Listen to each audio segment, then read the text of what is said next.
Muito bem, muito bem. Paz e luz a todos. Vamos começar mais um estudo. Os assuntos podem ser polêmicos, podem até dar a impressão que estamos causando um racha, uma divisão, mas no fundo, é tudo por amor. Simbora!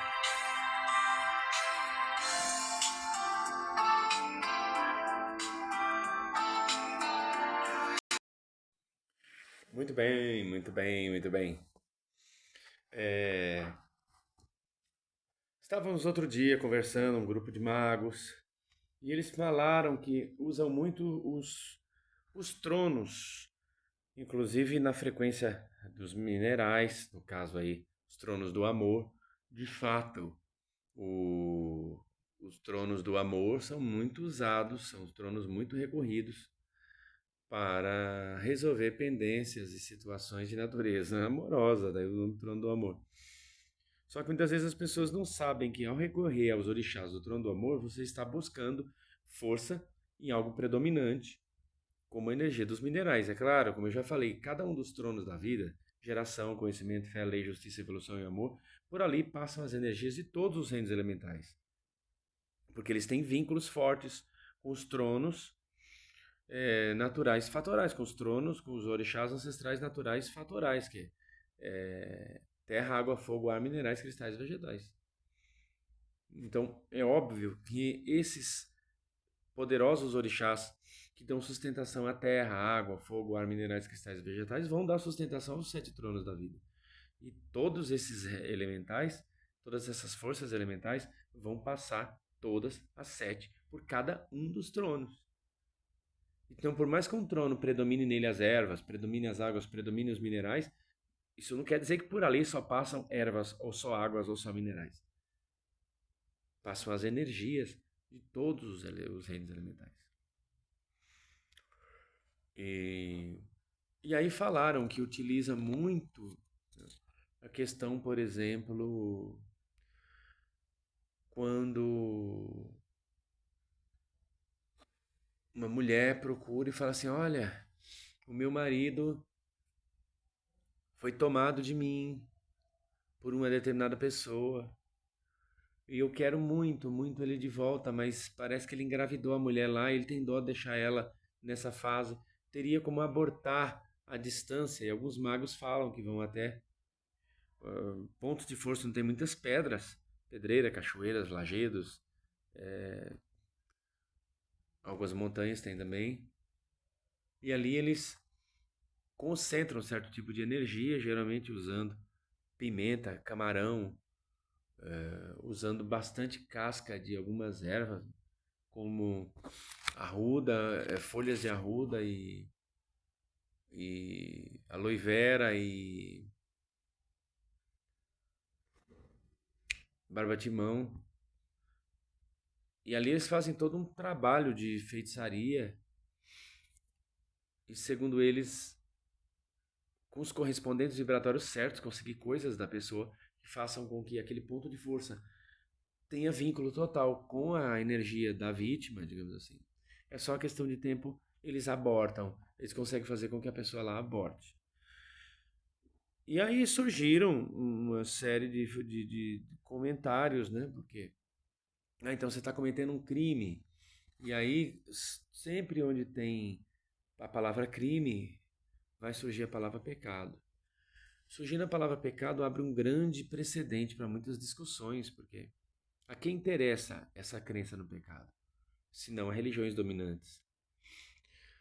Se você não pertence a nenhuma dessas religiões que tem por objetivo dominar as massas e fazer do pecado um lucro ou um instrumento de coação e repressão para manter as pessoas sob um certo grau de dominação e obediência, então você não pode trazer para os cultos de matriz afro-brasileira indigenista esta terminologia pecado, porque para estas religiões, digamos assim, o pecado é inexistente. Não há pecado. Ah, mas isso não quer dizer que vai ficar impune após tirar uma vida. Pode não ficar impune, dependendo das circunstâncias. Quem sou eu para julgar? Aqui a gente não está dizendo se é errado ou é certo fazer isso ou aquilo. Não estamos dizendo também em nenhum momento se é errado ou é certo fazer aborto, nem nada disso. Eu só acho estranho quando as pessoas começam a enfiar Jesus Cristo pelo meio de certos debates nos quais Jesus Cristo não tocou. Se não tocou, fica por conta e risco do juízo interno de cada um. Por exemplo, homossexualidade. Jesus Cristo convivia entre homossexuais, vários, e nunca condenou nenhum. Ah, mas ele também não apoiava, mas também não condenava. Ficou totalmente neutro. Totalmente neutro. Por que a neutralidade de Jesus? Omissão? Não. Ele quis dizer, o que é da alçada de Deus, a gente imediatamente passa para Deus. O que é da nossa, a gente resolve aqui entre nós. E o que é de alçada somente de cada um, fica com cada um. Ninguém comenta, ninguém leva isso à baila. Aborto. Jesus Cristo andava e convivia entre pessoas de todas as condições sociais e práticas, inclusive entre prostitutas. Vocês acham, ainda mais nos tempos de Jesus, que não tinha método contraceptivo, que não tinha como uma pessoa ficar ali criando um monte de filho por uma questão até econômica? Vocês acham que já não se abortava naquela época? Você acha que Jesus não sabia da quantidade de abortos que cada uma daquelas prostitutas fazia? Quantas vezes Jesus Cristo condenou o aborto? Nenhuma. Por que ele não condenava? Porque ele dizia nas entrelinhas de seu silêncio: isso é com cada um, é a consciência de cada um. Isso a pessoa vai se entender com o seu Deus interior, com o seu juízo interior. Aquele espírito abortado tinha seus karmas para ser gerado no útero de uma mãe que possivelmente poderia abortá-lo. E quantos casos, quando um espírito tem que reencarnar, ele reencarna e pronto. Quantos e quantos casos a gente fica sabendo de pessoas que falam: olha, minha mãe própria confessou que tentou me abortar 5, 6 vezes, mesmo assim eu tô aqui. Porque tinha que estar ali. Tinha que estar ali. Então, não vamos ficar julgando, nem usando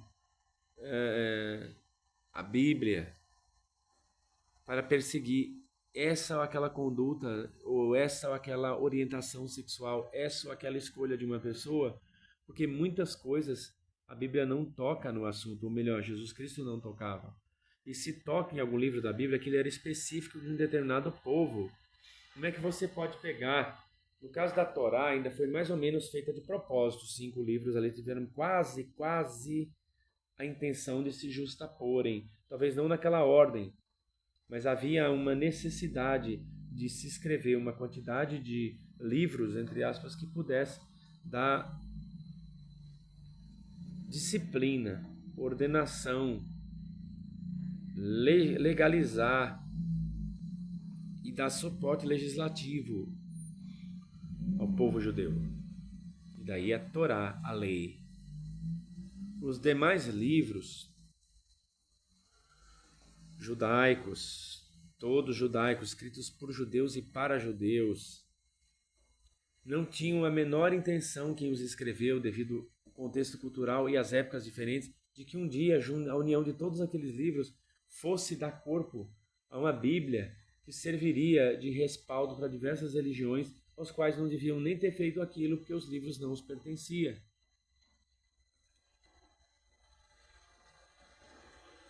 Ah, mas é o Tanakh, o Tanakh. Veja bem, nem tudo que se diz Tanakh é Tanakh. Tanakh seria o que não for Torá, os 5 livros, os 5 primeiros livros da Bíblia, entre aspas, cristã. Se você olhar lá, você vai ter Gênesis, Levítico, Número, Deuteronômio e Êxodo. Eu não sei se bem nessa ordem, mas enfim. Esses 5 livros são considerados o Pentateuco judaico, o Pentateuco bíblico, e são chamados por muitos de Torá. Passou desses livros em diante, Salmos, se eu não me engano, Cânticos, se não me engano, corrija, os profetas, alguns livros chamo de livros históricos, mas não sei nem se seria o correto chamar, alguns livros que estão no Velho Testamento, tirando a Torá, isentando a Torá. Alguns deles fazem parte desse Tanakh. Mas, por exemplo, Macabeus está na Bíblia de algumas religiões, faz parte do Velho Testamento, mas os judeus não reconhecem ele como um livro do Tanakh. Então não adianta você pegar um projeto de um povo, no caso dos livros que compõem o Tanakh, e misturar com mais alguns, caso queira. E depois você pega ali um Novo Testamento e justapõe. E diz, olha, tá tudo aqui, ó. Toda a verdade sobre Deus e Jesus Cristo está tudo aqui.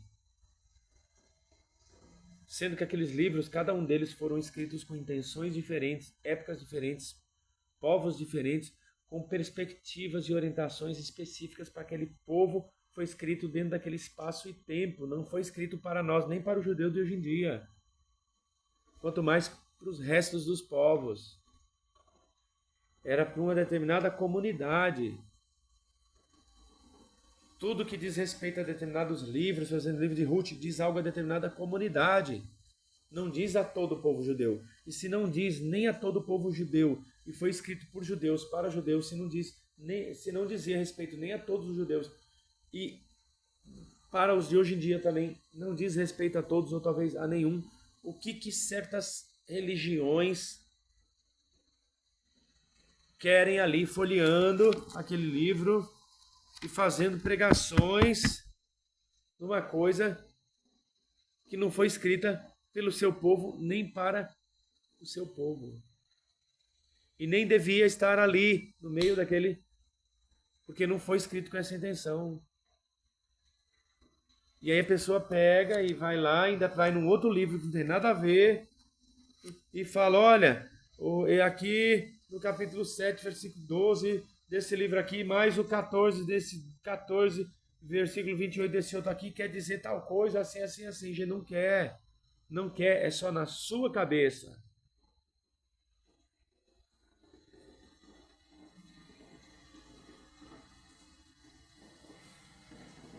E aí quando a gente vê magos vindo fazer discurso bíblico, tentando justificar o injustificável, olha, eu vou sim num lugar que tem muita pedra e faço um trabalho, pode ser uma pedreira, para abortar sim o filho da sirigaita que roubou o marido da minha cliente, e lá a criança morre e o marido volta para a verdadeira mulher. E ninguém aqui está atacando pedra em você, dizendo que você está errado ou certo em fazer um trabalho desse. Que nós estamos questionando, como eu já vi certos debates, o camarada vem buscar fundamento bíblico. Muitos deles tiveram uma infância, uma adolescência dentro de determinados segmentos que se dizem cristãos. E traz muito forte aquilo na pessoa, e parece que se ela não jorrar aqueles conhecimentos contraditórios ali no meio de uma conversa que não cabe a esse tipo de atravessamento, o camarada parece sentir a necessidade de inserir, e ainda há quem balance a cabeça concordando. Você não sabe quem é pior. Então, em primeiro lugar, o respeito. Agora, quando a outra pessoa não tem o respeito e ela vem com uma postura assim, truculenta, querer impor as coisas e as verdades dela, ainda usando Bíblia dentro de um contexto que não tem muito a ver com esses livros bíblicos, por uma série de questões que aqui já foram elencadas, não vamos repeti-las para nos tornar redundante. O que essa pessoa está fazendo na religião que diz que está? Por que não volta para outra? Porque se é para ficar fazendo uma coisa dessa, pegando conteúdos escritos por outros povos dentro de um contexto que não tem a ver com o seu contexto, e você ainda pega e insere num outro contexto de matriz afro-brasileira indigenista que tem menos a ver ainda, o que você está querendo fazer? Mostrar que é um louco? Só pode. Aqui no livro Doutrina e Teologia de Umbanda Sagrada, página 269, ainda no capítulo Símbolos Sagrados e Pontos de Forças Mentais, está falando sobre os tronos minerais, onde lá geralmente trabalha-se muita energia dos tronos do amor. Olha o que fala aqui, ó. Cada trono mineral no quinto parágrafo, da página 269. Cada trono mineral é um mistério em si mesmo, pois através dele o orixá ancestral Oxum projeta-se e torna-se visível aos seres que evoluem sob a sua irradiação mental planetária e vibrações energomagnéticas. Vocês já viram na tabela periódica o número de elementos químicos? Não. Lá, cada um tem sua massa e é classificado segundo a sua convenção pura, humana, para que todos falassem a mesma língua química, certo? Pois aqui, para comentarmos os tronos minerais, todos regidos pelo mistério Oxum, temos de ordenar os tronos, senão é possível nos fazer compreensíveis.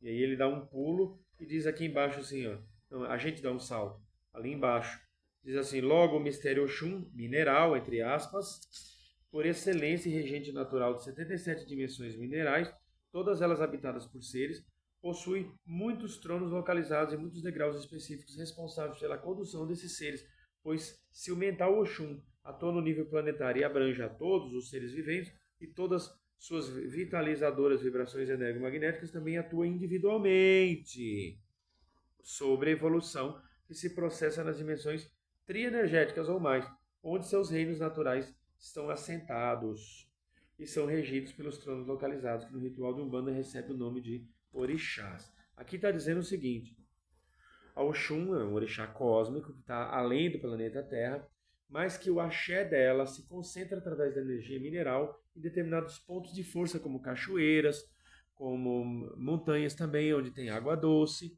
E ali, quem souber fazer o trabalho corretamente, apresentar nesses pontos de força a energia daqueles elementais, envolve aquilo de tal forma e encaminha para o Oxum, onde quer que ela esteja, e ela energiza esses seres, dando-lhes autorização para agir em nome dela naquilo que foi pedido.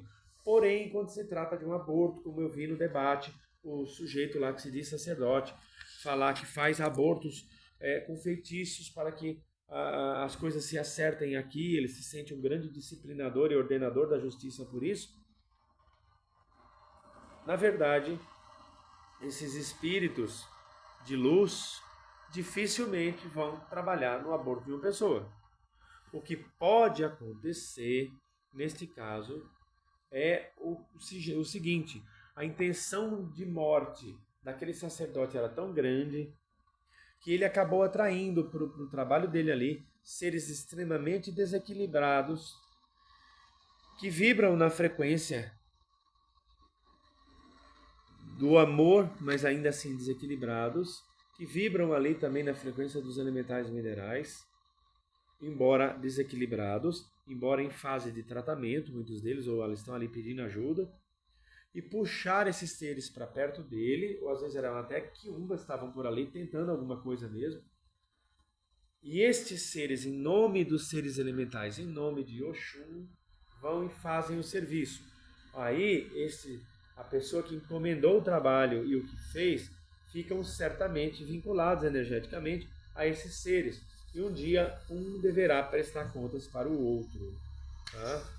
De uma forma ou de outra, nem que seja nascendo numa outra família, daí algumas décadas ou séculos, como pai, filho, tio, primo, tudo ali na mesma família, no mesmo quintal, às vezes de preferência, quebrando pau um com o outro. Página 270. Tem uma parte lá embaixo, 1, 2, 3, 4, 5, 6, 7, 8, no 9º parágrafo, diz assim, mas como nosso objetivo é outro, então vamos aos tronos minerais. Tronos, Oxum das cachoeiras, Oxum das fontes, Oxum do ouro, Oxum da prata, Oxum do ar, trabalha com a energia do arco-íris, Oxum das pedras, energias minerais ou cristalinas, e Oxum do coração. Claro que tem outras Oxums. O que o mestre Rubens quis dizer aqui? Que muitas vezes você procura um ponto de força e você acha que está fazendo ali um trabalho para Oxum, e às vezes até está mesmo. A Oxum, ela tem várias submodalidades, como Oxum das cachoeiras, Oxum das fontes, é a mesma Oxum, mas com várias versões. Dependendo daquilo que você solicita, vai mais de encontro àquela versão da Oxum, que às vezes você nem conhece, nem nunca precisa conhecer. nem nunca precisará conhecer. E a energia daquela Oxum é que vai envolver o seu trabalho e promover a realização. Então, por exemplo, Joaquina lhe procura e fala assim: meu marido Ambrósio foi tomado de mim por uma serigaita. Quero meu marido de volta. Você vai lá e faz um trabalho, entrega para Oxum sem pedir a morte de ninguém, só pedindo ali que as coisas se estabeleçam. E aquele homem larga a serigaita, entre aspas, e volta para Joaquina. A mulher lá pode ficar com muita raiva, pode achar assim: nossa, fez um trabalho para o mal, para separar um casal. Mas ali na hora que você está fazendo um trabalho dentro de uma ordenação divina, você no final do trabalho vai dizer: o melhor seja feito em nome de Deus. Quando você diz isso, você está colocando aquilo nas mãos de Deus. E como não cai uma folha de um galho de uma árvore sem que Deus permita, se Ele permitir, se Deus permitir, através desses orixás e das entidades vinculadas a esses orixás, se Deus permitir que toda essa equipe, toda essa egrégora trabalhe em favor daquilo e aquilo se realize, é porque aquilo era divino. Ah, então se eu fizer um trabalho para alguém ele morrer, foi divino? Depende. Há possibilidade de ser divino, há possibilidade de não. Se foi divino, tudo bem. Você não adquire karma nenhum. Mas se não foi divino, houve uma forçação de barra no desencarne daquele ser, você vai ter que se explicar e bastante perante as forças espirituais de luz. Né? Aqui ele vai falar um pouco sobre o trono da Oxum das Cachoeiras, vai falar algumas particularidades, como o trono da Oxum das Fontes, o trono da Oxum do Ouro, o trono da Oxum da Prata, o trono da Oxum do Ar, sobre a energia do arco-íris. A energia do arco-íris pega muito forte a energia de Oxumaré. Vai falar sobre a Oxum mineral das pedras, a Oxum do coração, entendeu? A Oxum das cachoeiras, e todo Oxum mesmo tem um vínculo muito forte com a cachoeira. Então, num próximo encontro, nós estaremos nos aprofundando, falando inclusive sobre as entidades que estão vinculadas, por exemplo, a cada um desses subtronos. Por exemplo, existem entidades vinculadas ao Oxum das Fontes, existem entidades vinculadas ao Oxum mineral do ouro, ao Oxum mineral, ao trono mineral da Oxum da pedra, ao trono mineral Oxum do ar. Sim, e nós vamos ver isso nos próximos capítulos, tá bom? É isso, minha gente. O negócio é respeitar, tá? Respeitar. Não ficar atacando farpas. Agora, também não ficar catando livros sagrados de outras religiões e tentando fundamentar uma atitude que, na verdade, está desenvolvendo um complexo de culpa, porque essa pessoa fica demais explicando que aquilo que ela fez não está errado, aquilo que ela fez não é pecado, aquilo que ela fez não vai levar ela para o inferno, e tem essa preocupação de ficar falando o tempo inteiro que aquilo ali está tudo bem perante Deus. No fundo, aquela pessoa ela está procurando uma filosofia, uma ideologia que vá de encontro à crença dela de que ela está absolvida. Enquanto ela não achar essa teoria, essa ideologia, essa filosofia, ela vai ficar azucrinando os outros o tempo inteiro, falando: olha, eu faço isso e faço mesmo e está tudo bem, está tudo certo. Deus nunca vai deixar de me abençoar por isso. Só que no fundo, a pessoa não acredita muito nisso. Se ela toca muito no assunto, depois de ter feito um trabalho, é o complexo de culpa, pedindo para que a pessoa comente, para obter a aprovação dos outros e a consciência da pessoa ficar mais tranquila. Eu penso assim: quem não pode com a mandinga não carrega patuá. Se você não tem conta, não dá conta de fazer um trabalho e sustentar as consequências daquilo psicologicamente, não faça. É como aquela pessoa fica com muita raiva da outra, a comadre fala: joga terra de cemitério no quintal dela, aí joga a terra de cemitério e morre alguém da casa que ela jogou terra de cemitério e fica o resto da vida com remorso.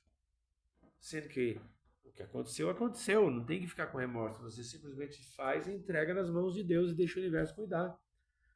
Mas se a pessoa fica contando muito no intuito de obter a absolvição das pessoas, é porque ela própria já tem um juízo interno bem severo se voltando contra ela. Então, das duas, uma, ou pare de mexer com magia definitivamente, ou ponha nessa sua cabecinha que você só pode mexer com magia branca.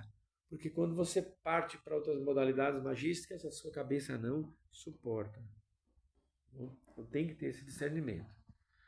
Que Jesus, Maria e José, na unidade do Espírito Santo, lhe conceda muita saúde, luz, paz e proteção. E que nunca lhes falte o axé dos orixás.